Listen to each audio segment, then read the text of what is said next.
blame you guys in the media. You've always had to give balance. Well, I'll tell you what, don't give balance to idiots anymore, because this is what's happened. We've now got this guy elected, and the same thing's going to happen into our country, because we seem to have a lot of people that are denying what they're seeing in front of them. Well, I live in reality, and I'll tell you what, if I'm going to get shot for being standing up and saying it, then shoot me now, because I don't want to live in a world. Well, no, but don't you think right now that we're living in dangerous times? So you don't think, right, that he's just pardoned 1,600 people, who were in prison for his own. So you now think, so you think there's law and order now in America? Is that to me? Yeah. Right. Do you think that was right, what he's just done, pardon? No. 1,600 I think people? if you've been sent to prison for committing a criminal act, right. for committing So violence, let me tell you now. Why would you permit that? So let me tell you now, we now live in a world where you have people denying evidence in front of your face that Elon Musk did that gesture twice. Yeah. They rang you, right? Okay. Yeah, I know. Now I'm telling you now what I fear, and you are not living in reality, love. What I fear I agree with you. Is that what? I agreed with you, Abigail, that people are denying the but you're reality not letting me finish my sentence. Let me finish my sentence. No, I don't know if we ever. Right? Okay, go on. Okay, my sentence is this: if the people that like them sort of people get into power over here, right, we are going to get into the same sort of situation, and you never know who's going to get into power next. You don't know, and eventually voices of dissent could be shut down. So I'm telling you now, I'm willing to call this out. Maybe all the good people in the world start calling this stuff out. Stop asking for balance. There is no balance. You cannot justify fascism, and you cannot balance it. And stop the media for doing that, because you guys have allowed it, and that's why Donald Trump got elected in the first place. Hi. Right, yes, good evening, Ben. Is he as dangerous as I think he is, Elon Musk? No, of course not. He's just, it was not a Nazi salute, by the way. He just wanted to kind of say, just like give a good gesture to the crowd. It was not But a Ravi, Nazi have salute. you ever done something that led to people think you might be doing a Nazi salute? Right, Ben, okay. But have you? No. Have you ever been in a me. situation where you had to deny that you were doing a Nazi salute? But I'm not the one who's one of the richest guys in the world. I'm not a guy. No, money doesn't correlate with the chances of you doing a Nazi salute. Sure, but that's your interpretation. A lot of people are saying today on radio, not just your station, it was not a Nazi salute. But Ravi, hold on. Yeah. How many other politicians can you think of, or political figures, who have had to deny doing a Nazi salute because there is a suggestion that they might have done? None at this stage. None, right? None, okay. Is it feasible that, given his proclivity and his apparent sort of attraction to far-right ideals, Elon Musk might have been doing a Nazi salute? No.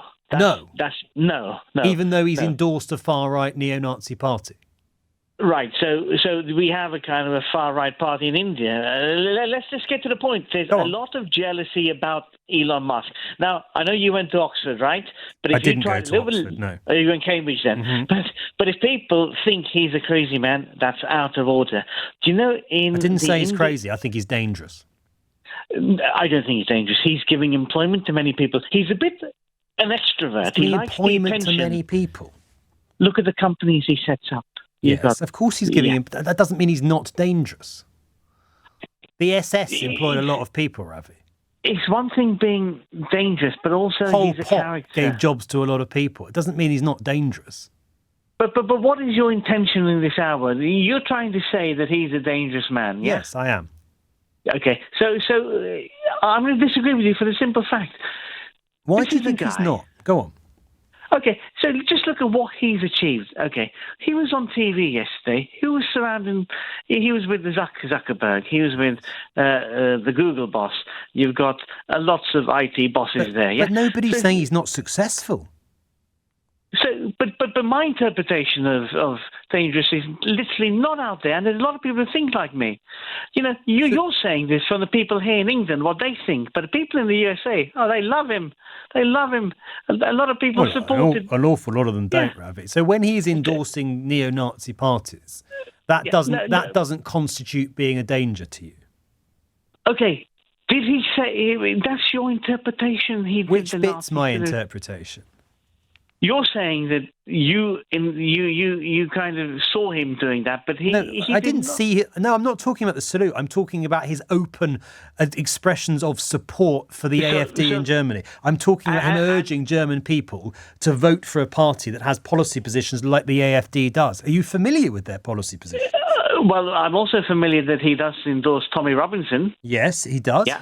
Who I would also say is pretty close to being far right. If I told you that he would support the Nigel Farage, what would you say to that?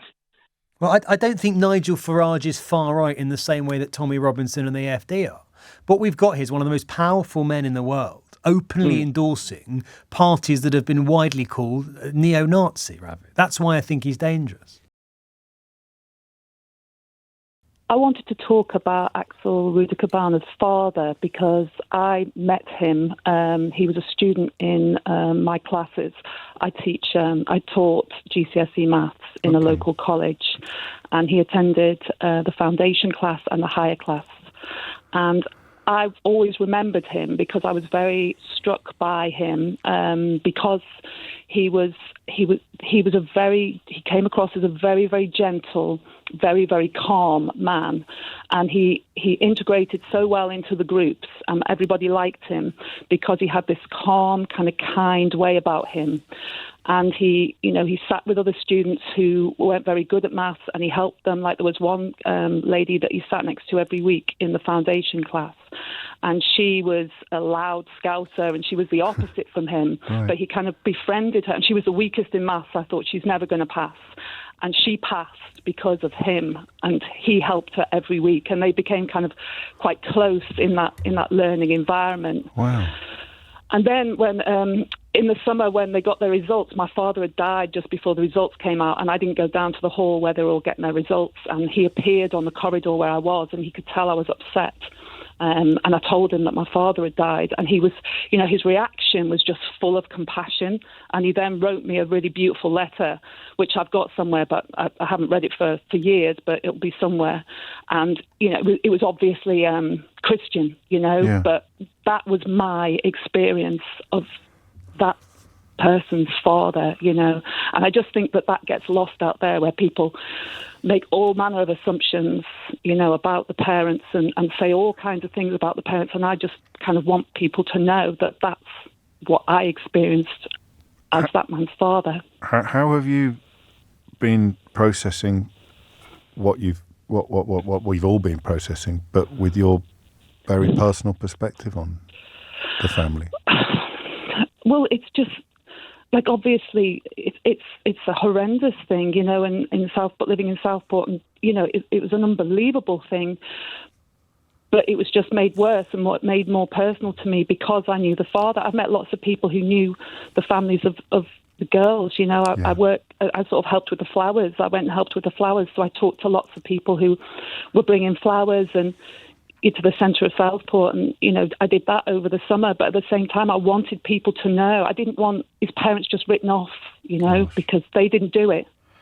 And a lot of the I'm sure language, they'll be devastated. well, there's a big headline in one newspaper today asking whether they could and should have done more. It's a question we've turned our attention to on this programme. I think it's an inevitable human reaction, but it's an unanswerable question, really. Have you, and you don't have to answer this, have you thought about reaching out to him? I have. Well, the only way I could, because I don't like we can't keep contact details. And this, it was years ago. Okay. It was probably 8 years ago. He was my student, and you don't keep in touch with people like that. But I did. I have seen something online where I've tried to. I've tried to because. And he was a great comfort to you when you lost your father. Well, yes, I just always remembered, and, I probably kept that letter, and I'd never met anybody from Rwanda before, and, there was this sadness about him, which I kind of always thought probably comes from what he's experienced. Yes. It gave me the sense that they'd experienced something, what do you know, terrible. Just tell me when you've had enough, because this can't be an easy conversation for you to have, but what did he talk about the rest of the family much? Because there's a brother, I think, who's confined to a wheelchair, isn't there? Well, yes, So when he never mentioned the younger one, which is Axel Rudakubana, Right. but the elder one, I remember him being really concerned and talking about him having this mystery condition, which was resulting in him losing the use of his legs. Right. And him being really concerned, and because I kind of just thought things just, I think he was driving a taxi, the father, and was a very bright man, and had aspirations in terms of maybe becoming an accountant. He even said he would like to be a maths teacher, and I thought, gosh, things seem to be hard for you. And then he was telling me this really sad story about his son, and he's telling me how good his son was at maths. So he came across as a very caring, Yes. kind parent. Can only begin to imagine what they're going through, can't you? No, can't imagine. No, you're right. Can't imagine. You can't. But the people, I've told lots of people, Of course. and some people, they just haven't got any time for it. They just, they don't want to hear my story about, because they've got no sympathy. But a lot of people also have got sympathy for the parents. To have sympathy for the people who don't have sympathy, at risk of overcomplicating matters, is that it helps people process the unprocessable, doesn't it? To sometimes make the easy, to draw the easy conclusions, and to make the easy finger pointing of blame, because it takes away the sense of chaos. It takes away the really frightening thought that this is random and chaotic, and that life is random and chaotic, and none of us really like that thought. Gosh, Catherine, you've been through it yourself a bit, I imagine, in the weeks. Well, it takes up your headspace. Yes, yeah. I got a message this morning off someone called Sue asking what I do to separate yourself from the news sometimes. I think referring more to the political spectrum, the political landscape, than this issue. If the Metropolitan Police was full of white men in a city as diverse as London is, can you see why that might be an issue? Are you having a joke? Not at all. I actually passed all the tests, Yes. and then No, but I get that. Because I'm white. It's like, well, Yes. sorry, No, we've got too many white. I get why that's candidates frustrating. who've passed. Well, I've been ridiculous. I've been rejected for jobs, and I found out afterwards because they actively wanted a woman for the role and needed to employ a woman. I get it. I get that it can be frustrating, but can you understand why Surely employ the best of your candidates.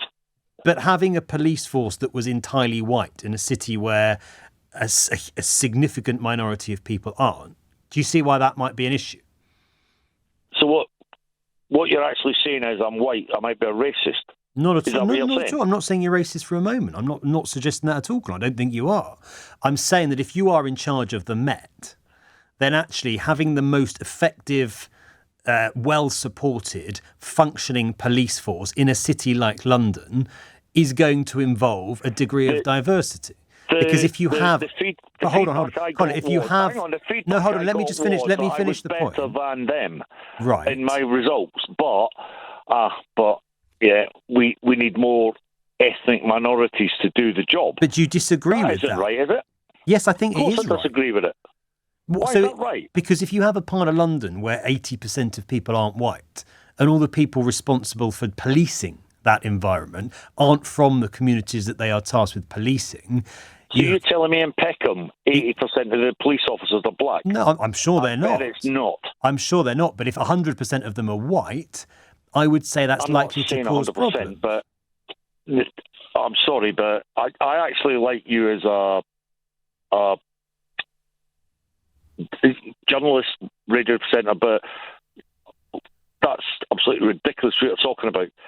I was passed all the tests and not accepted to be a Metropolitan Police officer or a train driver for a South company because they needed. They need people from minorities. Colin, I get it. It's frustrating. I have been in a similar position.